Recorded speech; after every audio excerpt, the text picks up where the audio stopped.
Hey y'all, I'm Brooke Hoover, a Louisiana native, actor, writer, and comedian. I've lost 100 pounds through diet and exercise, or shall I say, lifestyle changes. My 20-year and counting health journey has taught me that just like taking a diet pill for weight loss, body positivity doesn't magically happen overnight. I'm working on regaining my self-esteem and rekindling my love affair with Cajun and Southern comfort food in a healthier way, all the while juggling eating as clean as I can, reestablishing myself in the entertainment industry, which, as we know, is historically fat-phobic, all the while showing my inner fat girl some love. That's fat with a PH. Pretty hot and tempting. Let me tell y'all a tale or two. They're great! Silly rabbit, tricks are for kids. Cookie Crisp! Y'all, those were the alarm clocks of childhood. Well, almost everyone's childhood of the 80s and 90s, except for mine. See, y'all, at my house, Mama didn't allow any of that fun, cartoony cereal because that's just plain junk, baby. I told her, but Mama, they say they have added vitamins. Vitamins are worthless if they're coated in sugar, baby. Well, y'all, while I thought Mama was slowly torturing me, at the end of the day, she was kind of right. And she was maybe a little ahead of her time, or if we think about it, maybe she was old school if we're thinking about how, like, they didn't have sugary cereals made out of chemicals that tasted like magic and nostalgia back in the day. I mean, can you imagine, like, our cave people ancestors in the paleo days eating Lucky Charms and then having the energy to be able to kill a saber-toothed tiger for dinner? No. But Annie, my dog, Annie the Palm, is getting turned up because she heard Tony the Tiger. Annie, they're great. Annie, she's joining in with her own kind of cereal. If your dog had a cereal, what would their cereal be called? I don't quite know. Palmy Crisps. Archer and Annie says if they had cereal, it would be called Palmy Crisp. Can y'all imagine? Oh, what would it be? It would be cereal with flakes and with pomegranates within that turn the cereal pink. That's the gimmick of Annie and Archer's cereal. Sorry, guys, we have been interrupted by Pomeranians, and I say in life, if you're going to be interrupted, it's okay if you're interrupted by Pomeranians. So at the time, instead of being grateful for Mama making me avoid those sugars and chemicals, I just thought she was being her, like, usual, unconventional, weird, not like the other moms, not like the normal parents' self. So for breakfast, when Mama was around, when Mama had any say in it, if it wasn't a rare day when I wasn't around Mama for breakfast, I had a choice between grape nuts, raisin bran, cornflakes with sweet and low on top if I was lucky, or if I'd won the jackpot, sometimes we would have cold leftover pizza from the night before, which one of my aunts made fun of Mama for letting me have pizza for breakfast, and which Mama replied, "It's got all the 5 food groups, baby." And actually, Mama was right. Mama's always right, baby. Y'all, I think I'm losing my mind here. I'm doing Mama's voice in my head and responding to myself in Mama's voice. And I'm also pitching Pomeranian-based cereal. Whoa, and it's not even 10:30 a.m. But without getting into it, because it really isn't fun to compare numbers or like visuals of the nutrition label on a podcast, right? I'm just going to kind of break down it more simply. Let's review Cookie Crisp, one of my favorite guilty pleasure cereals back in the day, versus Grape Nuts, one of the cereals I was allowed to eat, which I am very, very thankful. I am sending myself white light right now that I never cracked a tooth on a grape nut. I hope none of y'all ever did either. So, okay. So for 1 cup of Cookie Crisp, we're going without milk here. It's only 140 calories. That's very minimal in the caloric scheme of things. But for grape nuts, it's 210 calories for half a cup. But y'all, this is proof that you cannot judge nutritional content on calories alone. That's my point, y'all, with this whole episode. I will have one episode specifically about calories versus nutrition. That's the whole point of one of the main points of this here podcast. We can't diet culture it up or use antiquated diet torture saying, I'm counting calories. You can't just count calories. It's best to focus on what is going to fuel you nutritionally. Like, how did they expect us to solve a Rubik's Cube or operate an easy bake oven without hardly any healthy fats, vegetables, protein, or fiber in our bodies before 11 a.m.? How did they expect that back in the 80s and 90s? Or how are we going to rollerblade, by eating these cereals that aren't completely nutritionally sound, even though they have added vitamins? Okay, I say my judge of nutritionally sound, my personal judgment, also based on medical fact. It's not just my opinion. It is based on medical fact and what works for me, a Gill living with polycystic ovarian syndrome. I say it's important to look at the sugar to protein to fiber ratio first, okay? If the fiber and or protein content are higher than the sugar, general rule of thumb, it's good. It's good. Ooh, the words good and bad. It's nutritionally sound, and it will keep you, yes, Annie agrees, it will keep you fuller, longer, and satisfied. While grape nuts has a good amount of fiber at 7 grams, it has 6 grams of protein, which is high for a cereal, and it only has 5 grams of sugar. Cookie Crisp has 2 grams of fiber, 2 grams of protein, and 12 grams of sugar. 12 of those 12 grams are added sugar, meaning it's processed sugar. It's not sugar, for example, from fruits. So we can look at those ratios here and say that grape nuts is a healthier choice. Basically, Cookie Crisp has double the amount of sugar, and grape nuts has more than double the amount of the healthier stuff, fiber and protein. So when people ask me, oh, how did you lose those 100 pounds, Brooke? Like, boom, like asking a magician, how did you make a magic coin appear from behind someone's crusty ear?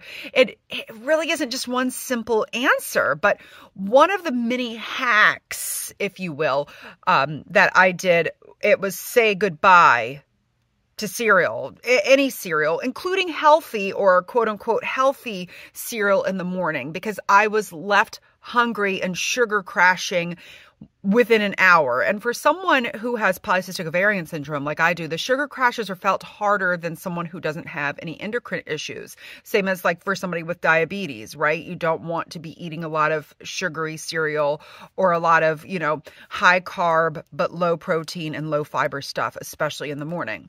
So not allowing myself a cup or a bowl, or let's face it, 3 bowls of cereal, a childhood nostalgic one or otherwise, it isn't beating myself up. I don't view it like that. I do not view it like, oh, I'm depriving myself. It is allowing me to choose a healthier option because I want to feel better, because it's hard enough to battle with the symptoms of PCOS or any other illness or symptom or syndrome on a given day, right? So what are those healthier options that work for me? Well, so back in the day, we know there was pizza, leftover pizza. Sometimes I would sneak one of Mama's Slim Fast shakes. Have a lot of thoughts on those. As we know, I've talked about those in past episodes. I wasn't really a big breakfast person because I didn't like eggs at the time. Still don't really love eggs. I like them in the form of omelets. I'm not a big breakfast meat fan, but I do like vegetarian breakfast meats occasionally, like as a little treat. And back in the day, no one was really enlightened enough yet to be making smoothie bowls or to say, hey, let's eat salad for breakfast, right? Like I've eaten salad for breakfast. So as my boyfriend Harry, what's the big deal? I believe they do that in Japan. But nowadays, I will usually do like my crazy concoction of steel-cut oats, hemp hearts, and chia seeds because it's a variety of, yes, some carbs and some healthy fats, so there's like some stabilization happening. Or I'll do cottage cheese with a sprinkle of Trader Joe's everything bagel seasoning if I'm feeling like a golden girl. Like, remember that cottage cheese on top of a, what's the orange melon called? A cantaloupe. Or I'll have leftovers that aren't even breakfasty at all, like maybe like chicken and broccoli. Or if I'm feeling crazy, I'll make an omelet. Or like on set, I'll usually get an egg white omelet with a lot of vegetables because that's obviously mainly protein and fiber. And sometimes when I'm on set, I don't know when I'm going to eat again. Those are my hacks, y'all. But I really, really, really want to go back and revisit those cartoonish cereals of normal, quote unquote, normal kids' childhoods because mama, that's where the fun is. So, Cookie Crisp, Honeycomb, Apple Jacks, Cinnamon Toast Crunch, Fruity Pebbles, Cocoa Pebbles. I could not ever get mama to buy those for me, ever. Every so often, if mama was feeling crazy, there might be Golden Grams up in there. Do y'all remember Golden Grams? Oh, gosh. But when I spent the night at my aunt and uncle's house, boy, it was like Disney World of forbidden breakfast foods. Breakfast foods that turn the milk special colors. Y'all, they had powdered donuts in a bag. They had Eggo waffles in the freezer. I felt like my breakfast had been made at a factory of magical beings, and I wanted in on this magic. I wanted that toy, but mainly aside from the toy, I just wanted a little taste of everything. And y'all, nowadays, y'all, if I want something that tastes like apples, I don't crave Apple Jacks. I want apple pie.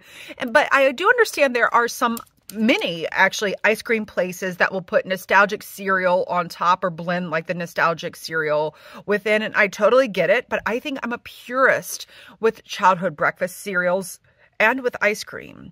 Y'all, I was always amazed at how every Saturday morning when I'd spend the night at my aunt and uncle's house, how my uncle was like a 30-year-old kid eating breakfast. And I thought, this is what you get to do when you're an adult. You get to eat all of the kids' cereals that you can't eat because when you're a kid, your mom won't let you. And y'all, see, this right here could have contributed to my obsession with these packaged sugary breakfast foods because they were so forbidden. We've talked about that before on the podcast. When something is so forbidden, it's like, you wanted more. Whereas for my uncle, it was just like, boom, snap, another day at the office type of thing. This was the same uncle who liked to put butter on top of Pop-Tarts and then put them in the microwave, not the toaster. And ironically, the same uncle of mine, he's never gained a pound. He's never, knock on wood, had many health issues. Never had issues with his weight. But y'all, there are many arguments on this, right? That it's his genetics, or a hippy-dippier more approach. He didn't label the food as bad, so his body didn't think it was bad, so he didn't gain weight, which is bad according to society. Or it just could have been that he was physically active and burned off all that. Or it could just be luck. It could be anything. We don't need a reason.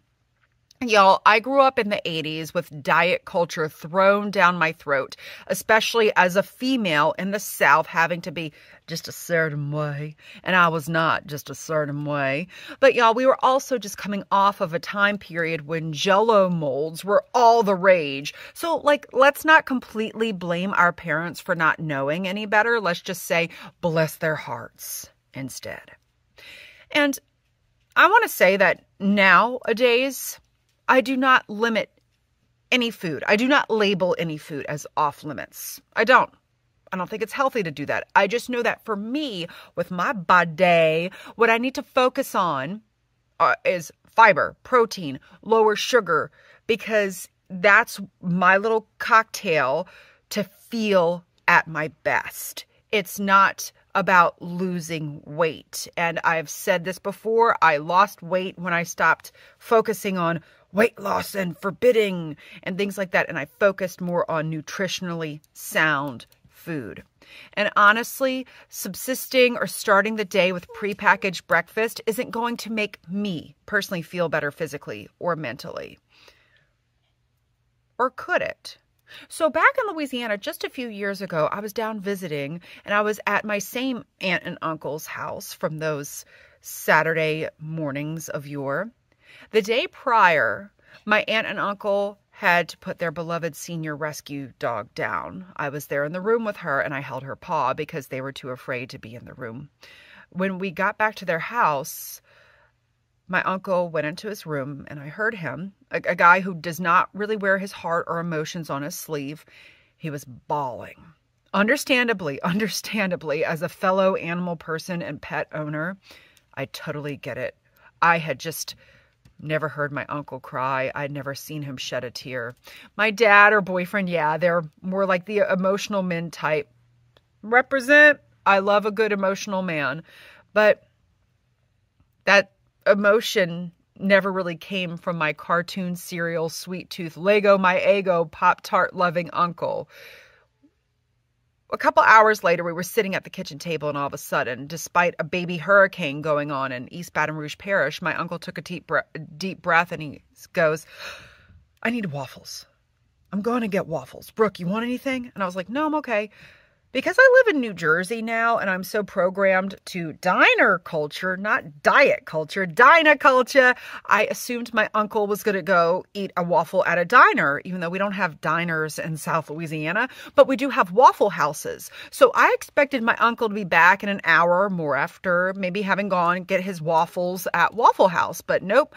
My uncle comes back in about 10 minutes, drenched from the baby hurricane going on outside with a box of Eggo waffles. And that's when I realized that the breakfast packaged factory foods were comfort food for my uncle. And while I can pick them apart and say, oh, they're bad for you because they're loaded with carbs, they're loaded with sugar, but otherwise have no nutritional content, if they are making you feel better, in another sense, who am I? Who are any of the diet culture vultures to judge? Like, Lego his ego and get off of our high horses and just let it be. Prepackaged breakfast foods might have been something I could easily say goodbye to when I began my quest to feel better with having polycystic ovarian syndrome, because it wasn't something that I really ever had to have. I was told it was bad for so long that I believed it. And when I ate it in college as a form of rebellion, I would get the store brand, bottom shelf, in the bag because it was cheaper, the knockoffs of all those childhood nostalgia. I started to really observe eating something and then how I felt mentally and physically afterwards. And I noticed how those cereals gave me a sugar spike and it affected me mentally and physically. I totally felt off balance. And I was just kind of over the kitchen nostalgia of it. Though I do have to say, I talked about Golden Grahams a little earlier. For any of my Golden Grahams or even Cinnamon Toast Crunch fans out there, there is a cereal, and they are not sponsoring this podcast, but I love them so much they don't have to pay me to sing their praises. It's called Catalina Crunch. I got it at Costco. It's like a healthier version of Golden Grahams with 0 sugar, 11 grams of protein, 9 grams of fiber per half cup. So take that, grape nuts. I was actually, when I was writing this here outline, I was munching them as I wrote the outline for this episode. And the main ingredient in them is pea protein. And when I'm a little hungry and want to eat something, but really don't want to cook anything, and I kind of want something sweet, but don't know quite what to eat, I always go for this with a little bit of almond milk. And while Catalina Crunch may not come with a catchy jingle or a cartoony mascot, I still feel like I'm eating a taste of nostalgia in a way. Thanks so much for listening, y'all. It is my hope to inspire, uplift, and entertain you with this Who's Dat Fat Girl podcast. So, if you're hungry for more, you can book me to speak or perform my solo show that inspired this podcast, Fat Girl Costumes, written by yours truly and directed by Brian Lady at your virtual or in-person event. Please visit brookehoover.com/fluffybuttproductions or email me at contactbrookhoover@gmail.com for more info. And let's follow each other on Instagram. I'm at Brooke Hoover, and the O's in my name are not the letter O, they're zeros. Not because I want to be a size 0, but because I guess I'm just so clever with my late 90s Yahoo self. And if you like this podcast, which I really hope you do, please give me a 5-star rating and write a review on Apple Podcasts. And most importantly, share this with your friends, family, and other people you may know who are as fat as we are. That's fat with a PH.